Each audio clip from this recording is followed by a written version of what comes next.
Back when we made our video on trees, we got a request to follow up that topic with the top 10 fictional rocks. At first we thought, great, we know plenty of living stones in fiction. It'll be the great sequel to our tree video. Then we'll do top 10 fictional fires and top 10 fictional bodies of water, thus completing the 4 fictional elements. Aren't trees and rocks both in the earth element category? You're right, trees were not. Yep, we're gonna need wind. However, when digging into the rock topic, we learned that these characters were more made of stone rather than being a standard rock or stone or natural rock formation, unlike how the trees that we discussed were living beings that could also double as regular trees. As a result, we updated this suggestion to be about the best creatures made of rock, though we'll still consider standard-looking, no-personality rocks and stones with supernatural powers to be under the rock creature category, so the pool of characters is vast. And joining me once again in this video, you probably heard him earlier, is my co-host, NegetiveX. Sounds like it'll be a smashing good time. Like smashing rocks? Is that one of your famous puns? It wasn't. I'm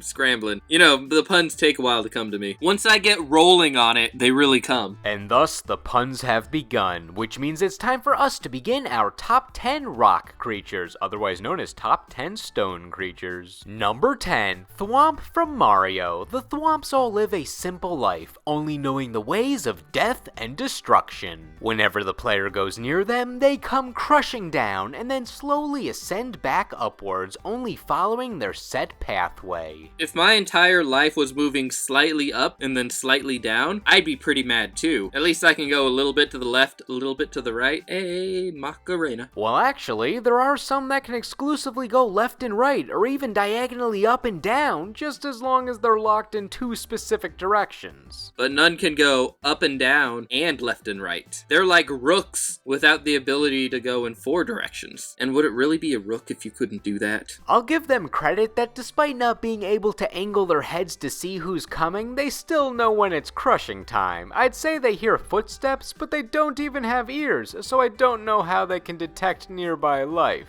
I think what it is that he is kind of like a Venus flytrap. He exists in a nitrogen-poor environment, so he just stays floating until something organic comes underneath, at which point he can crush it and slowly absorb its nutrients. Frequently it's Mario, but you know, it could be many other plumbers. We all know plumbers are great sources of nitrogen. Who would have guessed? At least they don't have any discernible weaknesses. If they miss, they're not vulnerable, not like their family member Womp, who traded off their invincibility for a set of limbs. I'll take a Thwomp over a Womp every day. He's the cousin that only comes to the party because he's your cousin. I mean, maybe I'd like Womp more if he could walk more than 3 feet before falling on his face. And why do you need to telegraph your weak spot? I know it's responsible to cover up your wounds so they don't get infected, but there has to be a more covert method than economy-sized bandages. His eyes are surprisingly piercing. They got a lot of beautiful red irises. Red because he thirsts for your blood. Thirst for your blood. Thirst for your blood. But hey, regardless of his relatives, Thwomp's constant state of anger and crushing makes for a great enemy. Number 9, the Thing from the Fantastic Four. His power is being made of rock. There are some extra details to it, but the rock transformation is the most noticeable thing that happened to him during the team's mutation, and acts as the explanation on why he's the raw muscle of the group. He's pretty strong. He's generally resistant to damage because he's made of rocks. He's like the Hulk, but gravelier. And that's why it's harder for the Thing to get more recognition. The Hulk gets more mainstream attention and is pretty similar.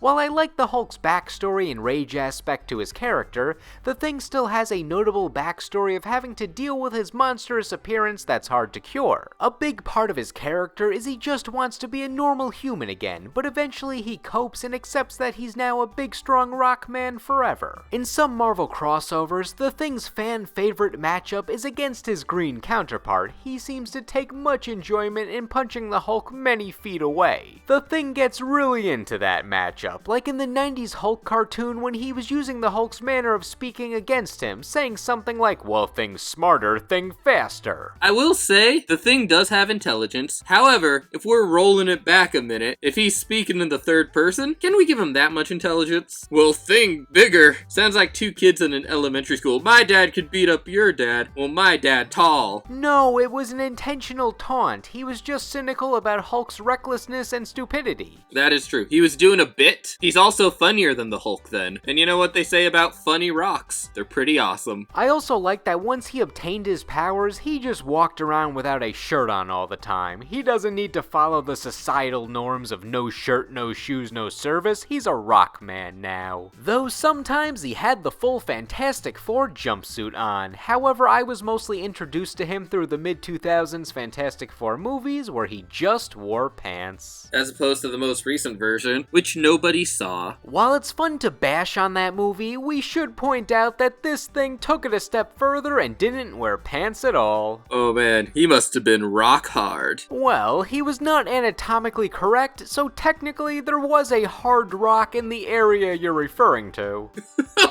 God, this list is... I love this list. This list is gonna be my magnum opus. Number 8, Giant Soldier of Stone from Yu-Gi-Oh! Rock is one of the main monster types in Yu-Gi-Oh!, meaning there were a plethora of monsters to choose from, so when in doubt, go with a classic. The first guy that came to our minds was Giant Soldier of Stone, a staple from the Duelist Kingdom Yu-Gi deck. Now, I really like this guy, and I'm gonna tell you why. His name makes sense. First of all, what's he made out of? Stone.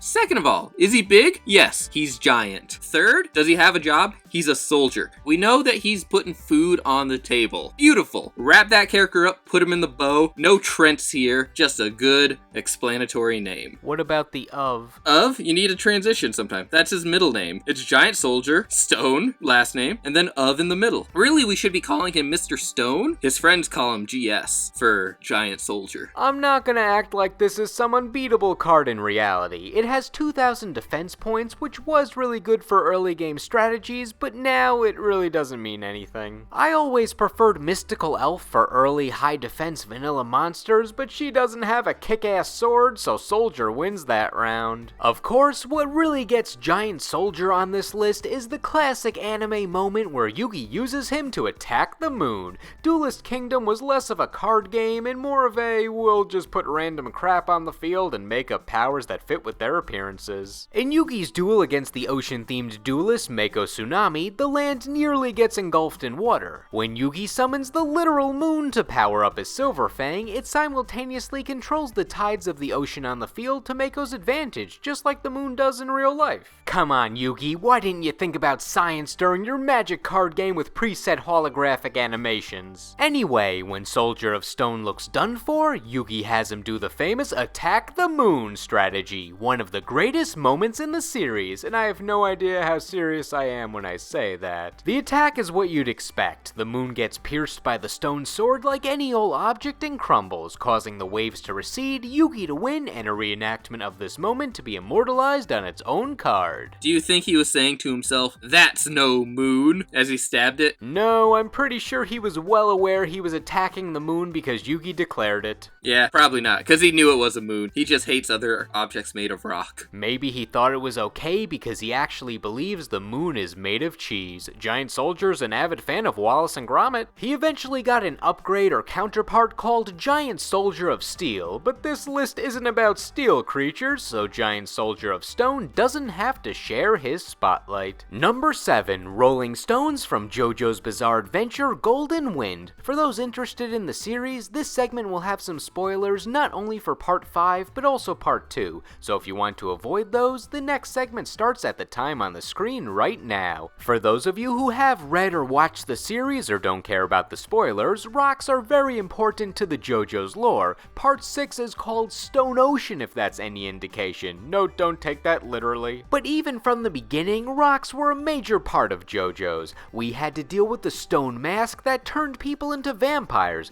Then when we learned about Hamon, we had to see a rock get split in half through a frog, not to mention the rock that Jonathan could lift. And then our Part 2 antagonists were ancient Aztec bodybuilders encased in stone. In fact, when this topic was pitched, one viewer wanted the rock that crushed Caesar in Part 2 to be on this list. But not only is that non-sentient and non-magical, but I don't even know if I would put it in the rock category. I would just consider it as the ceiling. No, I'm mad at that. How do you know that was made out of stone? It could have been composite particles made in the lab. Oh, are you recording? Wow, NegetiveX, how did you do that with your voice? Oh, you know, puberty's a hell of a time. Joke's on you, I was Judgment Meter the whole time. Okay, I'm lying. I just wanted to be cool for a second. Or maybe NegetiveX is Judgment Meter. Oh. Well, in the end, we determined the most rocky stone in the JoJo's universe is the stand Rolling Stones. It's a stand that just does its thing. It can't really be used for good or evil. It's owned by a sculptor who has no control over it and essentially learned about its powers through process of elimination. A giant round stone was following him, then it started carving random people he generally didn't know, and then the people that it carved ended up dying shortly after they appeared in the stone. He could tell something was up. He figured out that the stone would also pursue that person, not in some antagonistic way, but rather a merciful way. If the person that was engraved on it touches the rock,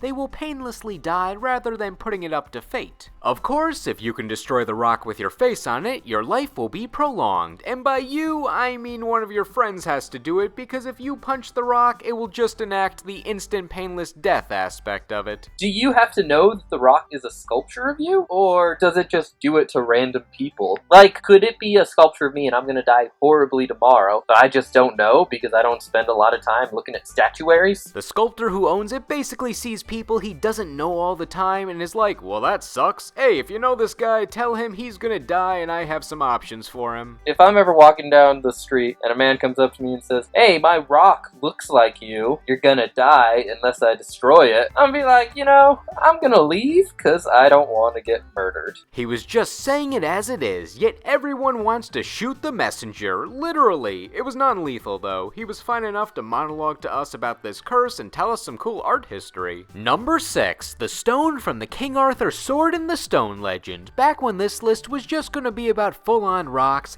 this stone was a shoo-in, but even though we revised the topic to cover creature-style characters, the magic involved with this rock was still enough to get it on this list. Even though this simply looks like a standard stone that has a mystical item in it, we think that there's clearly magic involved with the stone looking at the Legend and Disney movie. I got some good things to say about this rock. The stone from the Sword of the Stone is basically like the sorting hat from Harry Potter, except he's the real OG. He's choosing. He knows what's happening. King Arthur pulls out the sword, shows it to everyone, and they're like, oh my god, you're the king, but you can't be the king. They make him put it back, and other people try to pull it out, and all of a sudden, it can't come out. Now, I'm not sure if you have ever put something into something else, but like, if you put it back in, it's really easy to pull it out again, but nobody could. That rock was squeezing, that rock knew what was going on, and that rock saved the kingdom of Camelot. Well, I guess it didn't save it forever though, because you know, Camelot's not here anymore. Can't win them all. Can't win them all. To play devil's advocate, the choosing factor could just be the sword using its magic and the stone was more of an accessory, used by the sword to help itself stick out and show off its almighty power. However, it's called the Sword in the Stone, not just the sword, so this stone checks out to us as having as much latent magic power as some of the other mystical rocks on this list. Number 5, Rocky from Kirby. Being a standard Kirby enemy, he doesn't have much going on for him in terms of attacks. He just jumps and slams his booty down onto you like he's in a Keijo match, the anime sport of butt battling, but since he's a smaller enemy in Kirby, the more important thing about him is the power he gives to Kirby. Wait, did you just say there's a sport of ass fighting? When absorbing him, Kirby gains the rock ability, which allows him to turn to stone and do the same downward rock slam to his enemies. My favorite thing to do with Kirby's rock power is use it on a slope, so he just barrels his way down the hill and mows down anything in front of him. Also, Kirby doesn't just turn into a rock. He can become a metal weight or even a statue of himself, that narcissist. Really, the least violent thing about this whole ordeal is Rocky himself. In Kirby Superstar, he's just chillin' when you approach him. I generally can't get him to attack me unless I run into him. He's basically a free power-up for Kirby. Let's be real here. Kirby's the real villain. We saw how he affected the trees, the wispy woods. Imagine what he's doing to all of these poor little rocks, just doing their best, hopping up and down. Yeah, you guys thought we were done talking about Kirby. We'll never be done talking about Kirby. He's a monster and the world needs to know. To be fair, Kirby can release Rocky and make him an ally, so maybe he's just trying to protect him. You defending Kirby? You defending Kirby in front of me? Yeah, I mean, people defended Kirby over Wispy Woods in the comment section of our tree video, so there is some support for him. Wispy Woods is a national treasure. But hey, so is Rocky.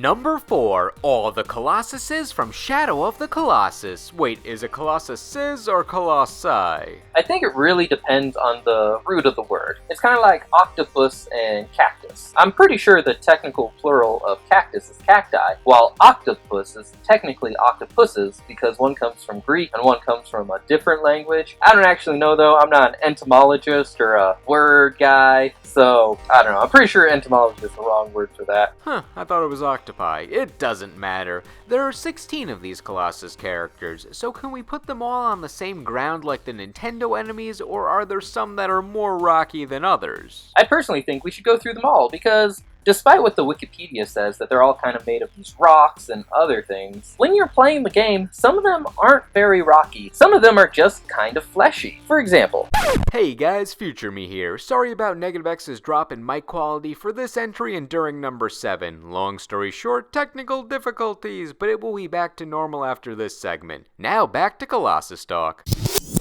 So the first Colossus definitely made of stone. He's a big stone man with a big stone hammer. Real cool. Number 2, also made of stone. He's basically a big giant bull. Maybe he's got a little hair on him, but you know, definitely made of rock. Number 3, another giant man, again made of stone. Now this guy's a little crazy because when he attacks you, part of his stone falls off. So as you fight him, he becomes progressively less rocky, but still, I'd say he still counts. And he's also got that giant stone hammer, which looks pretty cool. Number 4, basically this is a giant horse on stilts, but he's still primarily made of rock, so he counts. Colossus number 5. Now, at first glance, this guy looks like he's made of stone, but actually when you climb on him, you'll see he's like 80% flesh, 10% moss, with a stone mask. So he doesn't count as a rock monster, he's just a giant bird pretending. Number 6. Same thing with this guy. He's just a big bearded man with a big hammer. Not really made of rock. Sure, he has some rock bands on his arms and everything like that, but he spends most of his time destroying rock barriers. Definitely not a rock. And number 7. This giant fish creature, definitely made out of rock. Sure, he's got some fishy bits and some electrical bits, but he looks really cool, so I'm going to count it. Number 8. This guy's definitely a rock guy. 90% rock on the outside, except for his soft underbelly. He's basically a giant rock salamander that can shoot like fireballs at you. I loved it when he was climbing up on the walls. I felt really bad when I had to shoot his legs and make him fall off. If only he had better balance. Or, you know, I guess didn't get in my way when I was gonna murder them. I guess that's on me. Number 9, he's a giant stone tortoise. He's super cool. Want to know how you beat him in the game? You gotta trick this poor little slow guy into walking into a giant geyser so he gets off balance and then you can flip him over. And that, my friends, is how you flip a turtle. And he can shoot fireballs. There's a lot of fireball shooting in this game, and I absolutely love it. Number 10, probably my favorite Colossus. He's a giant stone snake. Everything on him is made of stone with the exception of his big, beautiful eyes. They just stare at you hauntingly as he comes out of the sand trying to grab you. He's also pretty unique because he's basically a rock that lives within a bunch of broken up rock. It's like if I lived in a house of corpses. Number 11. Now I don't really think of this guy as a rock. This guy just has more stone armor, but underneath he's just a big fleshy bull. He's also super afraid of fire. It's actually kind of a shame that this guy chose to live where he lives because despite being afraid of fire, he lives in a place with like 8 giant fires just going all the time, and you can use those to scare him off a cliff. Poor bud. I mean, I guess you gotta live where you can afford. I probably just needs a new job. Number 12. Now this guy is definitely a rock, but a very unique one, because he's basically a building come to life. He's not just stones put together, but he's nice masonry stacked on top of each other. It almost just looks like someone built him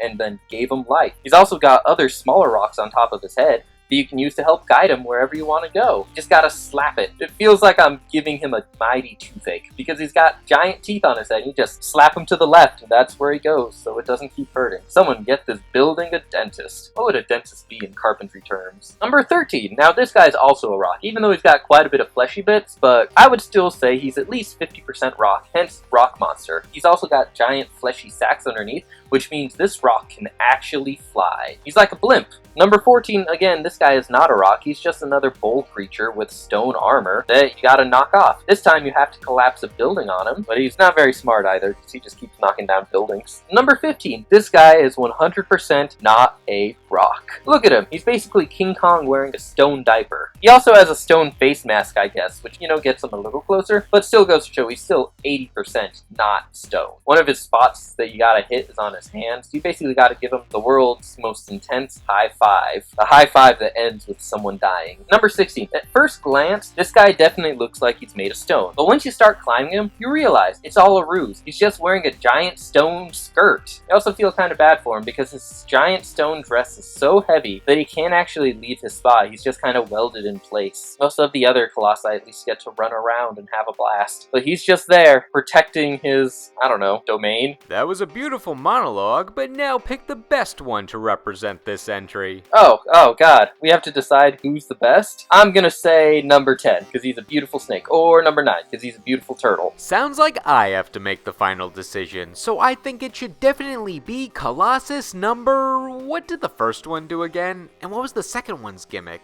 And I forgot what the third one did too. You know, I'm just gonna trust you on this one and go with the Rock Snake. He can be the winner of this entry. Number 3, Rockbiter from the Never-Ending Story. Rockbiter is massive, and I like all the contours on his body. It makes him feel like a real living rock formation. Despite being a standard giant rock monster, all the details make him feel special. As for his name, it's not a metaphor about him being made of rock, it's just literal. It defines his intentions of eating rocks to survive. So do you think Rockbiter technically counts as a cannibal? He specifically liked the taste of limestone, so maybe each rock is like a different cuisine to him instead of just being a single species. His version of Fruity Pebbles is different from ours. That being said, he still eats a lot of rocks. Giant Soldier of Stone and Rockbiter are actually friends. They go around murdering and eating other rocks together. Someone please stop them. The cops have been trying for so long. Despite his monstrous look, he's a benevolent guy. When the Nothing ravaged the land, he was remorseful that there was nothing he could do to stop it. It's actually a very emotional scene. So I have a personal connection with this monster because I used to love the Never-Ending Story as a kid, but I was absolutely terrified of Rockbiter. He gave me so many nightmares, and it wasn't until my fiance and I rewatched the movie recently that I realized he's actually one of the good guys. I always thought he was one of the monsters that you had to defeat because he's just so terrifying, always breaking down. Although, I guess in my defense, I did pick up on the cannibal thing as a kid, so you know, I was just ahead of my time. So what did you think when the boy had a lovely conversation with him with no attempt to defeat him and then let him walk away alive at the end? I just thought Never-Ending Story Kid was a coward, running away from the fight. I really didn't get the plot of that movie as a child. Although, to be fair, I didn't get the plot of a lot of movies as a child. I was kind of dumb. I guess you could say my head was full of rocks.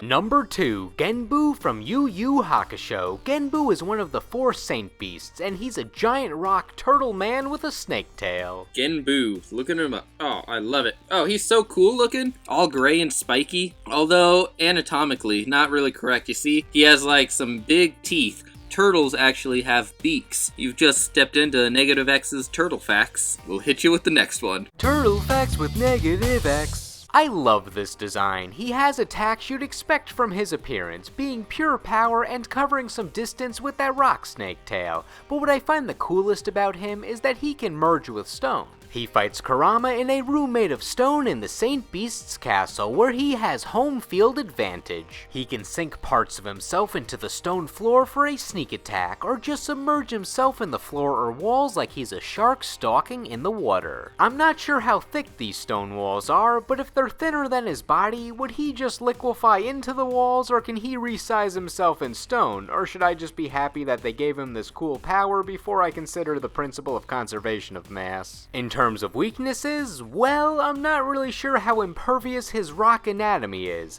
The only thing that cuts him up is Kurama's Rose Whip, which is said to be able to cut through iron, so it would be unfair to judge how easy it is to slice up Genbu with this as the only example. That being said, if Genbu is cut into pieces, this is no last resort for him. It actually powers him up in a way, since it allows him to disassemble and reassemble himself with ease. Now you have a bunch of flying rocks coming at you that can sink into the wall, and if you cut them up even more, then you have more rocks flying at you. You know, if it kept going on for long enough, he would have basically became a sand attack, a pocket sand attack. If you went that far, you might hit his conveniently placed weak spot, being this red glowing rock. It just happened to be the same size as the other rocks that he was cut up into the second time, so if you could withstand his pummeling, you might be able to hit it. We learn that destroying it is an instant win button, but first, Kurama grabbed it out of intrigue, and we find out that when it's removed unharmed, Genbu can't assemble properly, and we get the hilarious image of his head getting put on his groin. Ah, what a loser. Oh man, I should have a pun for this. How about what a head? Ah, perfect. Wrap it in a bow, we're done. So, in many of these broader topics, I generally have a Pokemon entry. Most of the time, we have a few tied for the spot and then whittle them down until we get to the best during the segment, if there is one. It's typically between Pokemon that can all learn a certain move or have a certain ability. Sometimes we even choose an entire type as an entry before comedically narrowing down the choices. But since those entries can get chaotic, they never reach that number one spot. Always a bridesmaid, never a bride. Until today, number one, every rock-type Pokemon. Well, we gotta pick one by the end of this segment, so let's get started. First, we have to give credit to Rhydon, the first Pokemon ever created. This rock rhino beast helped start an entire phenomenon, but let's look at a few more classics. I like Geodude. He's a rock with arms. That's a rock creature down to the very basics. He turns into a more jagged rock and then turns into a rock turtle. I could never tell if Graveler was supposed to be a pile of gravel stuck together or if that was just a cool name.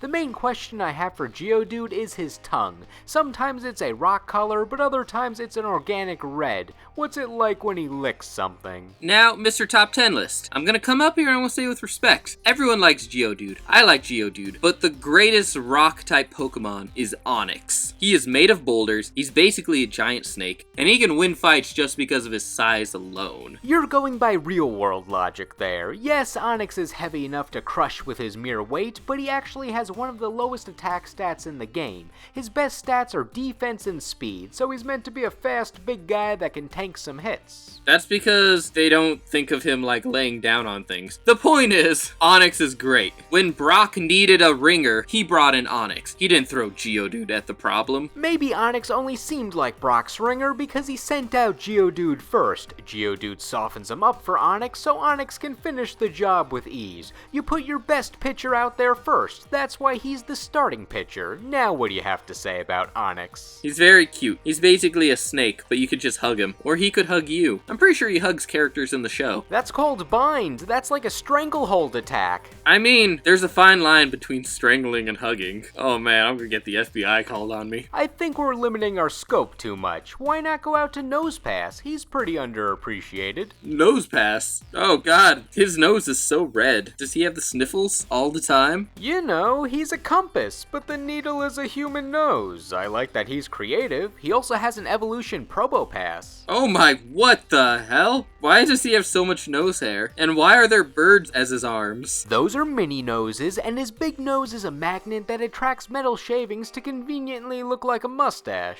What about Gigalith? He's a pretty big powerhouse, and you can pretend the gems on him are like weird toenails or some wacky hair. Well, you know, he's got a rock hard bod. You need some hair on that to really sell it. You know, we're not considering all the great rock-type legendaries out there. Like, there's only two of them. I guess Regirock, since he's pure rock. Regirock. Okay, now this is a guy I can get behind. Look at those symmetrical eyes. They spell H for handsome, which he is. He's got long arms, strong shoulders. Although I will say, looks like he skips leg day.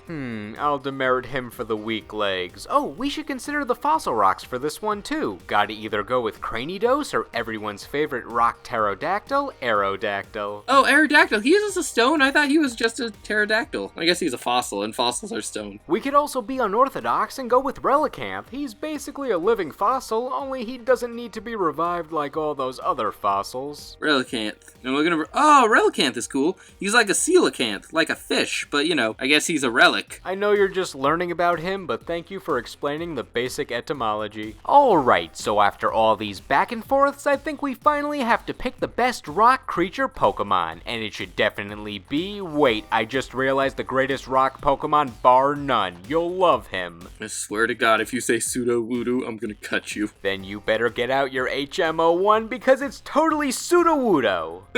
Oh my god. Oh my god.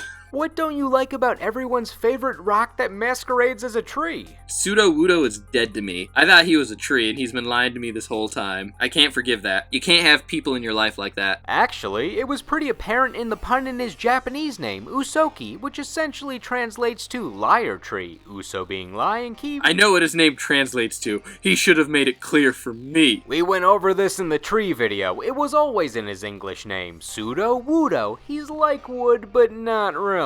Why did he lie to me? What I like the most about Sudowoodo is he's very relatable. He's just an introvert that wants to be left alone. He tries to blend into the background, hiding with the trees. Plus, naturally learning Mimic means he can do much more than just throw rocks at you. That being said, teach him Head Smash. It's a pretty good rock move for him. So for being a good lovable rock guy that can mimic things, trees being his specialty, and ruining my co-host's life, Sudowoodo is the top rock Pokemon and top rock creature across all of fiction. Now, what did you think? Who rocked your world on this list, and who did we get off to a rocky start with by accidentally excluding them? Let us know in the comments. Anyway, thank you all for watching, and we will see you in the next video.